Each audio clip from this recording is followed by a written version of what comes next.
Après la crédibilité, il y a l'urgence du besoin et la disponibilité financière. Il y a des gens qui peuvent avoir besoin du jus d'orange, mais peut-être actuellement ils sont en train de prendre des médicaments où on leur dit qu'il ne faut pas prendre tout ce qui est à base d'orange. Mais ce n'est pas dit qu'ils ne boivent pas les jus d'orange. Donc quand c'est comme ça, si c'est un prospect, vous devez avoir votre base de données de suivi. Vous pouvez chercher des clients pour 2 jours, dans 3 jours, dans 1 mois. Il va dire, j'ai mon mariage dans 2 mois. Toi, tu négliges, mais le 2 mois va arriver. Et si tu n'as pas fait la relation client, échanger avec la personne, quand les 2 mois vont arriver, va acheter ailleurs. Comme ça, je dis aux gens qui vendent, les clients de décembre, on ne les obtient pas en décembre, on les obtient depuis le 1er janvier de l'année. Mais si en décembre, tu sors, tu commences à vendre, tu peux gagner des gens parce que là, les gens sont poussés à acheter. Mais ceux qui étaient là avant, ils vont gagner plus que toi, qui viennent d'arriver, c'est sûr. Parce que depuis l'année a commencé, sous la pluie, la chaleur, on venait souvent même peut-être prendre crédit. Et nous ont dépanné en décembre, là. On n'a pas pu acheter ailleurs. Ce n'est pas possible. Donc, l'urgence du besoin. Les gens peuvent ne pas avoir besoin du produit maintenant. Ça ne veut pas dire qu'ils n'auront jamais besoin de ça. Donc, continuez à échanger. Moi, des clients poursuivent pendant 1 an. 1 an. D'autres, c'est 2 ans. Dans 8, après 8. Mais tu sais que la personne est intéressée. Et la personne manifeste. Quand tu poses, il vient comment, que vraiment, j'ai bien envie. Il y a des gens qui sont comme ça, c'est quelqu'un. Ils ne répondent plus mes causes, ils bloquent la personne. C'est la folie. Et souvent, la personne, même tellement qu'elle est intéressée, qu'elle ne peut pas faire, va chercher d'autres personnes qui sont dans son cas, qui sont disponibles pour venir faire. Il y a d'autres, c'est l'argent. Et vous devez comprendre cet élément important. C'est que nous sommes, malheureusement, dans un pays qui est dominé par une grande majorité de salariés. Ce qui fait qu'au niveau des achats, il faut pouvoir étudier les périodes d'achat. Lorsque vous allez prendre 1 mois, vous avez 4 semaines. Donc, 1, 2. Donc, vous avez 4 semaines. La première semaine, c'est du 1er au 7. Du 7 au 14. Du 14, je crois, au 21. Du 21 au 26 ou 30. Bon, en tout cas, du 26 au 30. Au 31. Donc, au fait, voici. Et ici, vous rentrez dans l'autre mois. Vous avez le 1er, vous avez le 7.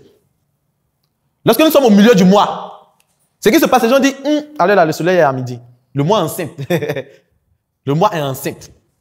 Ce qui fait qu'en termes de disponibilité financière, pour ceux qui sont beaucoup salariés, une fois qu'on arrive au milieu du mois, le 14, à partir du 7, il y a des gens à partir du 7 même sont déjà secs.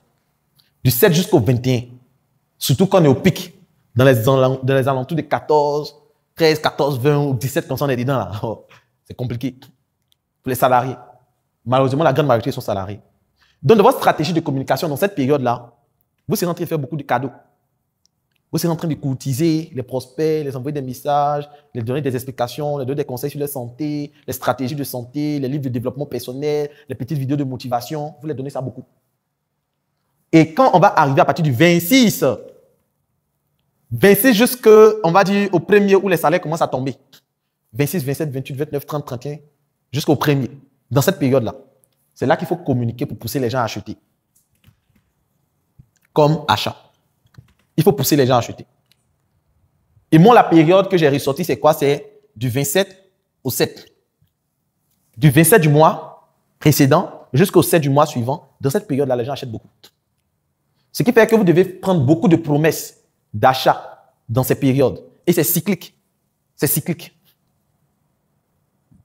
Donc, dans cette période-là, vous devez beaucoup insister. Ceux qui vendent les jus et autres, les week-ends comme ça, vous devez beaucoup insister. Pendant la semaine, vous devez être en train de communiquer avec les gens pour que les week-ends, la plupart des cérémonies, les gens font les week-ends. Donc, les week-ends, vous devez faire, si vous devez sponsoriser, par exemple, vous devez sponsoriser à partir du vendredi ou bien du mercredi. Vous sponsorisez le mercredi sur 3 jours. Jusqu'on va dire le week-end, les commandes vont tomber. Donc, il y a certaines périodes où il n'y aura pas beaucoup d'achats. Et les mariages, la plupart du temps, les gens font ça beaucoup en fin d'année. Là, maintenant, on associe, il y a les fêtes, tout. Donc, quand les gens se marient rarement au milieu de l'année, rarement. C'est beaucoup en fin d'année, il y a les vacances, les enfants sont en vacances, il y a plus la fête de fourniture, c'est là qu'on fait beaucoup les mariages. Donc, vous devez analyser votre secteur d'activité pour voir par rapport aux événements qui suscitent les achats, c'est en quelle période qu'on fait beaucoup. Pendant les vacances aussi, il y a beaucoup de petites fêtes, les cérémonies. Donc, dans cette période, c'est là qu'on va beaucoup produire. Si vous produisez en milieu d'année, à moins que vous ayez des entreprises ou bien des clients phares qui prennent. Ça va?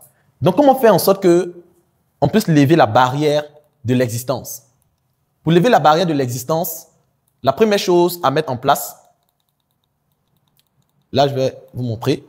La première chose à mettre en place pour lever la barrière de l'existence, c'est de pouvoir offrir des cadeaux. C'est d'offrir des cadeaux. Surtout lorsque nous sommes en B2B. En B2B, c'est-à-dire que lorsque nous vendons aux entreprises. Si vous devez rentrer en contact avec un directeur d'entreprise, un responsable d'association, un imam, un prêtre, un décideur, allez-y avec des cadeaux.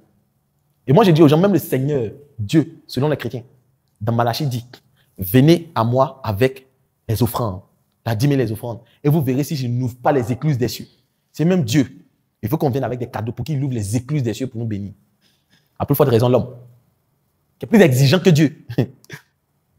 Donc, vous devez partir vers les décideurs avec des cadeaux, afin de permettre à ces personnes de pouvoir faire quoi? De pouvoir vous ouvrir certaines portes. Et les cadeaux, ce n'est pas forcément des cadeaux comme ce qui se trouve ici. Là, c'est lorsqu'on veut approcher des décideurs qu'on va venir avec ce genre de cadeaux. Mais il faut toujours